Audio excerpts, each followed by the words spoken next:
Let me start with you, Shogan, if I could.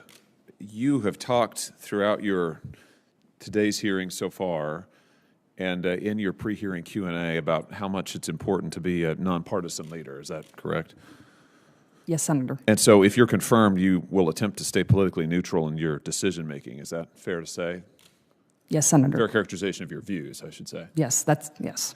So I was troubled, I have to say, by this article that you wrote that Senator Portman asked you about a minute ago, published by the American Political Science Association. I have it here, Anti-Intellectualism in the Modern Presidency, Republican Populism, published in June of 2007. Do you consider this piece to be nonpartisan? Thank you, Senator, for that question. I consider it to be an academic article, publication of 16, 17 years ago, a scholarly piece. Yeah, let's dig into it a little bit. You write in your paper that to combat allegations of elitism, recent Republican presidents have adopted anti-intellectualism. Mm-hmm. How would you define anti-intellectualism? Thank you, Senator, for that question. The ability to speak in very plain, common sense terms to Americans. So you say recent Republican presidents, but your case studies are Dwight Eisenhower and Ronald Reagan, mm-hmm. and then coming up, I think, to George W. Bush. Mm-hmm. So what's the point here? I mean, you say at one point Republicans tend to exhibit anti-intellectual qualities. Democrats, on the other hand, coalesce on the intellectual tail of the continuum. So is the point that Republicans are stupid and Democrats are intellectual? Yes, thank you, Senator, for that question. Absolutely not. The point of the article is that the presidents that I featured in it have a rhetorical connection with the American people. A rhetorical connection that you say is anti-intellectual, and you feature every two-term Republican president, going back to Dwight Eisenhower. Yes, Senator. I think it's a piece on rhetoric, and it is really looking at how these presidents have been successful rhetorically in their arguments. Interesting. It's a piece on rhetoric, but you attribute part of the anti-intellectualism of the Republican Party to, in your words, the rise of the religious right. Mm-hmm. Tell me about that. Is it because those voters are stupid? Thank you, Senator, for that question. Absolutely not. And if I am confirmed as Archivist of the United States, I look forward to welcoming all Americans to the National Archives. So do you think that people who voted for Donald Trump are anti-intellectual? Thank you, Senator. I would not make any judgment on the people who voted for President Trump or any other president. So you don't think the people who voted for Dwight Eisenhower or Ronald Reagan or George W. Bush, they weren't anti-intellectual? The anti-intellectual rhetoric just appealed to them because what? What's your theory? Thank you, Senator, for that question. As I said, presidents are able to speak in common sense, plain terms to Americans that they understand. So you characterize President Reagan as having, quote, less than impressive intellectual capacities. You said President Eisenhower and Bush. During a tense confirmation hearing before the Senate, fireworks broke out when Senator Josh Hawley confronted nominee Colleen Shogan over a controversial academic article she wrote years earlier.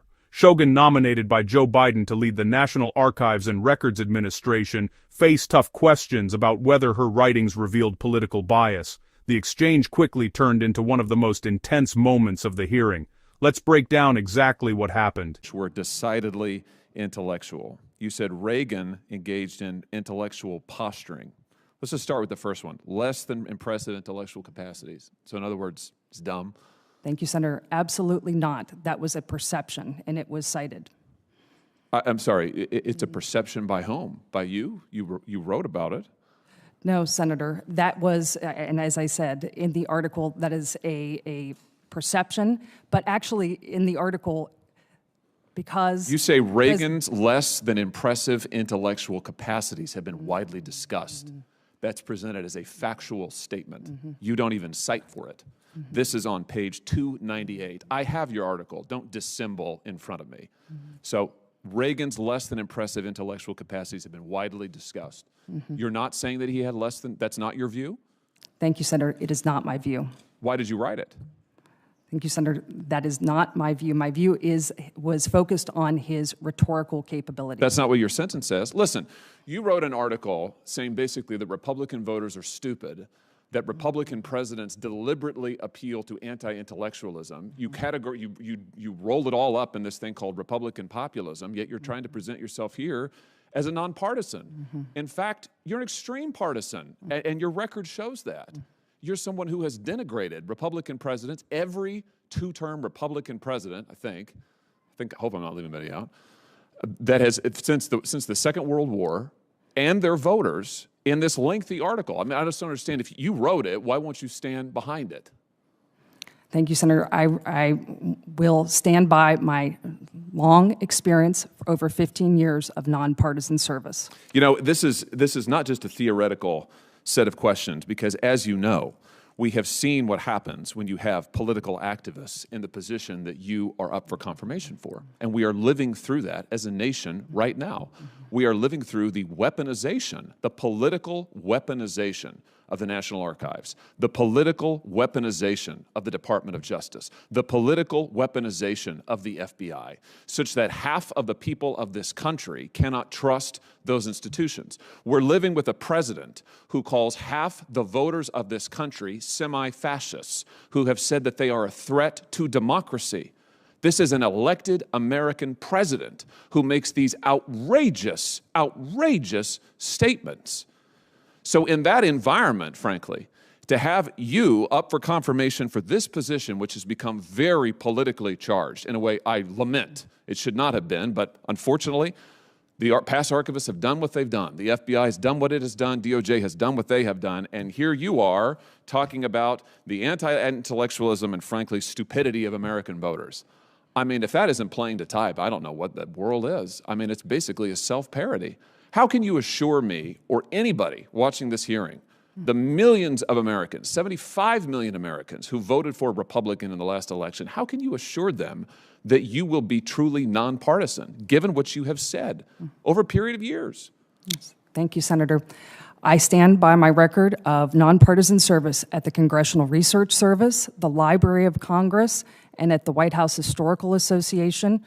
And I invite anybody to talk to the people that I have worked with for years in my nonpartisan government service. Mr. Chairman, without objection, I'd like to enter this article, Anti-Intellectualism in the Modern Presidency, Republican Populism. I'd like to enter it into the record.